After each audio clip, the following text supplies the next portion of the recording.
Kuha ang CCTV video na ito noong January 20, 2025 bandang alas 11 ng gabi sa Caloocan City. Makikita rito ang 15 anyos na si Sofia, hindi niya tunay na pangalan, na naglalakad sa isang eskinita. Maya-maya pa, may sumalubong sa kanyang dalawa pang babae. Ilang saglit pa, sinapak, sinabunutan, at nginudngod ng dalawang babae si Sofia. Makalipas ang 5 minuto, nagpulasan ang grupo nang dumating ang isang lalaki at umawat sa gulo.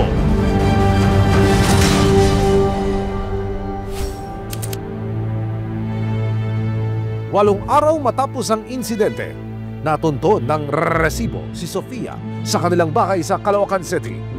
Umabsent siya sa klase dahil hanggang ngayon iniinda pa rin daw niya ang mga natamo niyang sugat at pasa. Nung pagtas po ako nila bugbugin, sumakit po yung dito ko. Tapos yung dito po sa ulo, di po makaiga ng maayos. Dahil po sa mga iniinda ko. Pinagsasabak po nila ako sa bato. Ayong pa sa ina ng biktima na itatago namin sa pangalang Rochelle.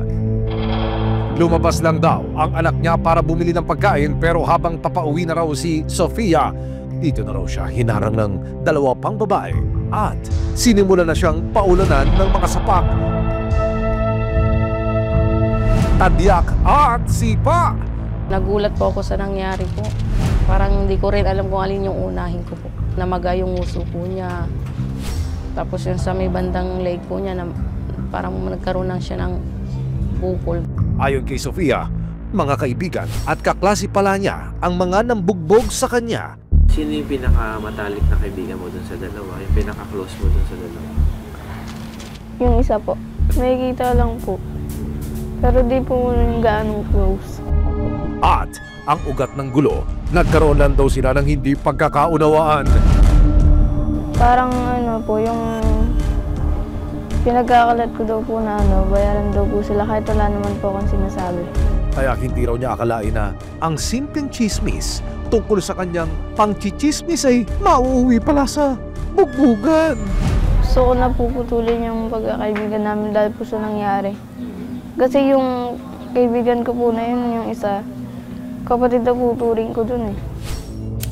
Kasama si Sofia, pinuntahan ng resibo ang lugar kung saan nangyari ang insidente. Galing po ako sa amin. Tapos pumunta po ako dito para kumain. Ito po yun. Nakita lang po dito yung pagtapos po ako bugbugin. Ayon sa kanyang ina, nalaman lang daw niya ang nangyari sa anak nang puntahan siya ng isang barangay tanod. Masama pa rin yung loob ko. Kasi hanggang ngayon di pa rin po na gawa ng paraan. Agad dinala sa ospital si Sofia para maipagamot at sumailalim sa medical legal. Ayon dito, nagtamo si Sofia ng mga sugat at pasa sa kanyang ulo, labi at tuhod. January 21, nagtungo sina Sophie at Nanay Rochelle sa barangay para magreklamo at magpablatter laban kina Martha at Carla. Gusto ko sana sa barangay na lang po kami mag-usap para malaman ko kung ano po dapat kong gawin. Kung hindi pa rin po sila pumunta ngayon, tutuloy ko po yung kaso. Ayon sa barangay, 3 beses na nilang itinatawag ang dalawang panig pero walang sumipot sa panig ni Martha at Carla. Kaya naman nagpasya na ang barangay na ipasa na sa lupon ang reklamo. Sa lupon kasi kung kailan lang dadating sa amin yung kaso, tsaka pa lang namin malalaman, tsaka pa lang namin maiimbestigan. As much as possible, ayusin na ni Kap dito para maayos na yung gusto nila. Pag hindi sila humaharap, papailan na siya ng certification to file action. Para makapanayam ang kabilang panig, sinamahan ng barangay ang resibo para matunton sina Martha at Carla. Ayon sa 18 anyos na babaeng nanakit sa video, sinisiraan daw siya ni Sofia sa kanilang lugar kaya naman hindi na niya napigilan ang kanyang galit. Ano ba work mo? Popo ka ba? Hinala niya ako. Sabi niya, kasi sabi ni ganun daw trabaho mo eh. Doon ka daw pumapaldo-paldo nga daw, ganun. Eh di syempre parang nagulat na po ako nun. Depensa rin ni Martha, ilang beses na raw niyang pinalampas ang pagmamarites ni Sofia. Kinausap ko pa siya. Sabi ko nga po, bakit kailangan mo sabihin yun, ganun, huwag ka na lang magsalita ng kung ano-ano. Nakausap din ng resibo ang ina ni Martha na itatago namin sa pangalang Helen. Ayon sa kanya, hindi rin niya ginusto ang ginawang pananakit ng anak. Nagulat ako, bakit may mga post na gano'n na tinatago daw namin? Ako parang nai-stress na ako, hindi na ako nakakatulog sa gabi. Ayon naman sa ina ni Sofia, napilitan na silang i-post ang mga larawan ni na Martha at Carla dahil hindi raw sila sinisipot ng mga ito sa barangay. Hindi namin po siya makita, hindi po nakikipag-ugnayan po yung magulang tsaka yung mga anak. January 27, unang naganap sa Lubon ang dalawang partido. Asan yung anak mo ngayon? Usapan Iharap natin. po, kaso nahihiya siya, bakit may ganyang eksena? Siyempre, kung hindi siya maiyak, bakit niya sinapak yung anak ko? Ayun na nga, hindi ko nga ginusto. Hindi ko ginusto na may mga Hindi mo rin ganitong ako masisisi eksena. dahil anak ko yung nag-book, halos patayin na nila. Bakit siya sinaktan?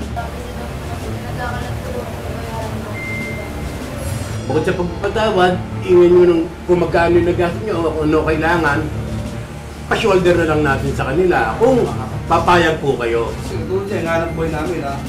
Araw-araw, nagtililit kita kami dahil lang dito. May hanap boy kami parehas eh. Dahil lang dito sa problema na to. Ngayon, kung gusto natin tapusin, ayusin natin. Dahil hindi magkasundo, kinabukasan, January 28, pinatawag na ng barangay chairman ang mga sangkot sa gulo. Ay na rin sa hiling ng magulang ni Sofia na mapasuri ang anak. Napagdesisyonan ng magulang ni Martha at Carla na makihati sa pagpapa-x-ray kay Sofia. Kung akakuin namin yung CT scan, hindi na kayo magre-reklamo.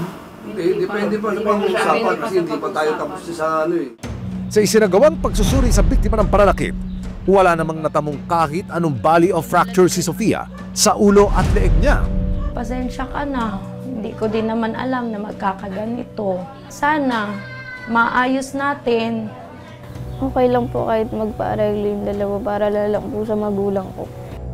Dahil daw sa labis na stress na dulot ng mga pagdinig sa pamilya at sa mga bata, nagpa siya ang magkabilang panig na magkasundo na lamang at mag-arigluhan.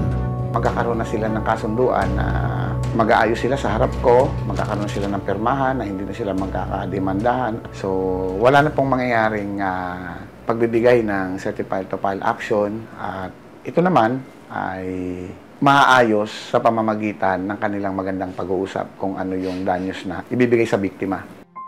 Ayon kay Sofia, matinding trauma ang idinulot ng insidente at magsisilbi raw itong aral para sa kanya. Hindi ko po alam na ganito yung mangyayari. Yung sa mga bata po, mag-iingat na lang din po sila. Hindi po kasi lahat ng kaibigan totoo eh. Paghingi naman ng paumanhin ni Martha kay Sofia at kanyang pamilya. Alam ko namang mali ako sa point na nasaktan kita. Sorry po, ganun yung naging ng galit ko, na nasaktan ko po yung anak mo. Kailanman hindi solusyon ang karahasan sa anumang hindi pagkakaunawan. Wala ring naidudulot na mabuti ang pagkakalat ng chismis at paratang. Sa huli, nariyan ang mga lokal na ahensya ng gobyerno para dinggin ang mga reklamo na kailangang matugunan para mapanatili ang kapayapaan